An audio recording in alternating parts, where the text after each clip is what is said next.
Pagi anak-anak ibu. Pagi. Terima kasih.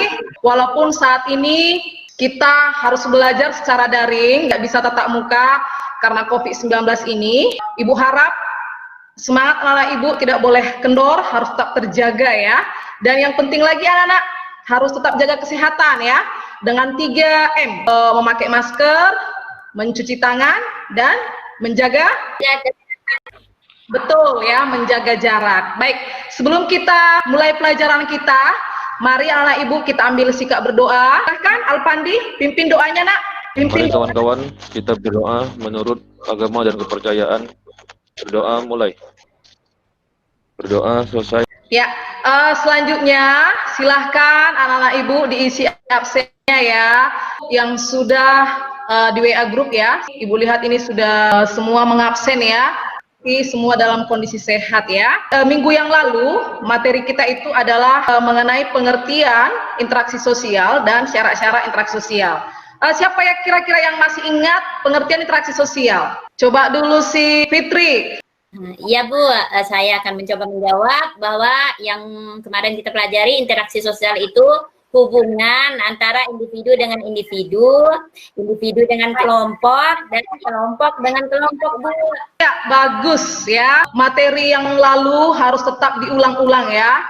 Nah, untuk hari ini kita masuk ke materi bentuk-bentuk interaksi sosial. Nah, ini tujuan pembelajaran kita hari ini diharapkan anak-anak nanti mampu menganalisis interaksi sosial yang bersifat asosiatif dan disosiatif dengan cermat dan teliti tentunya. Tujuan kita yang kedua hari ini diharapkan mampu menyimpulkan dengan memberi contoh interaksi sosial, disosiatif dan asosiatif dengan benar. Dan yang terakhir, anak-anak ibu diharapkan mampu mengkaji dan memecahkan masalah sosial interaksi disosiatif. Tadi untuk hari ini ya kita masuk ke materi yang baru, bentuk-bentuk interaksi sosial. Sebelumnya bentuk interaksi sosial itu nanti anak ibu ada dua ya. Satu itu ada namanya asosiatif, yang kedua namanya disosiatif. Ini sudah ibu bagi ya bahan ajar berupa modul ya di WA group. Selanjutnya ibu mau ngasih pertanyaan gimana kalau misalnya dalam hal kerjasama. Kerjasama itu bisa berbentuk gotong royong ya. Nah, kira-kira anak-anak ibu bisa nggak, pernah nggak melakukan yang namanya gotong royong? Pernah Bu, sering gotong royong kebersihan di sekolah Bu, tiap hari Jumat sama Sabtu Bu. Ya, sebelum COVID-19, waktu kita tatap muka, kita selalu ya melaksanakan Jumat bersih ya. Nah itu dia contoh kerjasama dengan kegiatan gotong royong. Fitriani, Ya, Bu. Coba Fitri, kira-kira kerjasama dengan kegiatan gotong royong itu bersifat positif atau negatif? Positif Bu, kan saling membantu. Iya. Bagus ya. Ya, baik, terima kasih anak ya. Jadi yang pertama tadi ya, bentuk interaksi sosial yang pertama itu adalah asosiatif. Contohnya itu dalam bentuk kerjasama. Itulah tadi gotong royong yang sering kita laksanakan ya. Yang kedua, coba dulu Yogi. Yogi pernah nggak melihat kejadian ada demonstrasi atau tawuran antar anak pelajar? Pernah nggak melihat? Pernah? Di TV. Oh di TV? Iya. Nah, kira-kira demonstrasi dan tawuran antar pelajar ini, ya coba Lestari, itu negatif atau positif? Oh, tawuran itu menurut saya itu negatif, Ibu. Iya, betul. Ya pasti negatif ya. Karena dengan adanya tawuran, demonstrasi itu bisa menghilangkan nyawa tentunya, menghilangkan harta, banyak yang dirugikan ya. Jadi bentuk interaksi sosial yang kedua itu adalah disosiatif. Ya. Agar anak ibu lebih paham dan lebih mengerti, boleh saksikan dulu video berikut ini. Oh, lagi proses. Ya. Nah, ini dia ini merupakan peta konsep. Kira-kira Erlina napa enggak Erlina? Yogi nampak?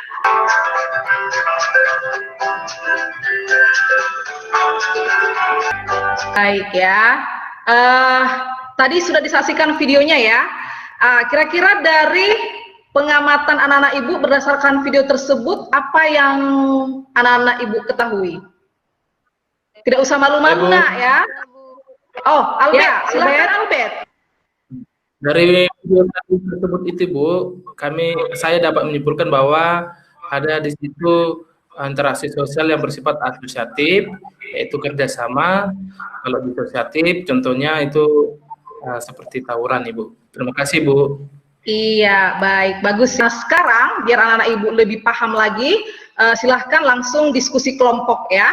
Ya, kelompoknya sudah ibu bagi di WA Group. Nah, kelompok ibu bagi menjadi 2 kelompok ya. Nah, silahkan dikerjakan LKPD ya yang sudah ibu share di WA Group. Ya, ikuti ininya, petunjuknya ini ya. Silahkan nak. Jadi untuk gambar nomor 1 Bu, itu tentang kerjasama Bu. Mereka berusaha secara bersama-sama untuk membangun, mungkin ini namanya rumah Bu. Berarti menurut kami ini interaksi sosial yang asosiatif. Untuk gambar nomor 2 Bu, ini ada tawuran antar pelajar, kerusuhan. Jadi ini kami amati ini merupakan gambar interaksi sosial yang disosiatif. Sekarang yang anak-anak kerjakan itu ini dulu dia, jangan dulu ke kesimpulan ya.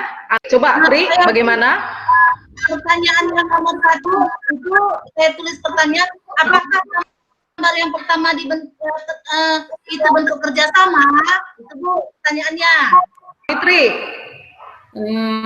Dari gambar tersebut, mengapa dapat terjadi tawuran antar pelajar dan demonstrasi tersebut, Bu?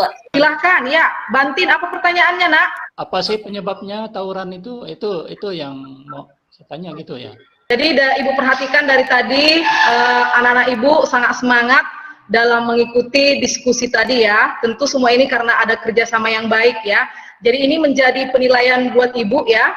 Bagaimana sikap anak-anak ibu selama diskusi ini, yang ibu lihat itu adalah kerjasamanya, keaktifannya ya.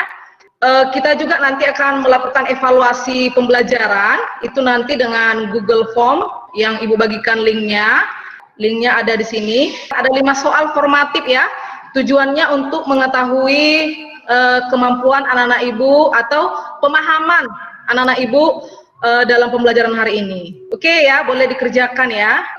Kemudian nanti nak, apabila ada yang mau diperbaiki dari hasil diskusi tadi, boleh nanti silahkan aja di-share ke Google Classroom ya. Oke nak, gimana? Paham nak? Terima kasih Bu. Oke, baik ya. Nah, minggu depan kita lanjutkan materi kita ya nak ya, dengan topik yang baru itu lembaga sosial. Nanti seperti biasa ibu bagi lagi bahan ajar, dipelajari di rumah ya. Oke, yang untuk terakhir silahkan kesimpulan dari pembelajaran kita hari ini. Siapa kira-kira yang mau beri kesimpulan? Ya, Fitri. Kesimpulan materi kita hari ini bahwa bentuk interaksi sosial itu terbagi 2, ada yang bersifat asosiatif, yang positif, dan ada yang negatif atau disebut dengan disosiatif. Kalau disosiatif itu bisa menyebabkan perpecahan, pertentangan. Nah, itu Bu yang saya tangkap dari pembelajaran pagi ini. Jadi kesimpulan untuk hari ini ada 3, di mana bentuk-bentuk interaksi sosial itu ada 2, ada yang disebut asosiatif dan ada yang disosiatif. Dan yang kedua itu bentuk interaksi sosial asosiatif itu bersifat positif ya, karena mengarah kepada kesatuan pandangan. Proses ini ada 3 bentuk, ada kerjasama, ada akomodasi, dan akulturasi. Yang terakhir anak-anak ibu, bentuk interaksi sosial disosiatif itu bersifat negatif karena mengarah kepada konflik dan perenggangan solidaritas kelompok.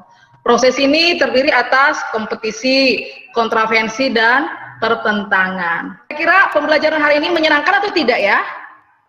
Wih, senang kali Bu. Baik, sebelum kita akhiri, kita berdoa kembali. Silahkan dipimpin doanya. Training sih Kita untuk menutup pelajaran ini, sebelum kita pulang, marilah kita berdoa menurut agama dan kepercayaan kita masing-masing. Doa dimulai. Berdoa selesai. Oke, Ibu akhiri dengan selamat pagi anak-anak Ibu. Pagi. Pagi.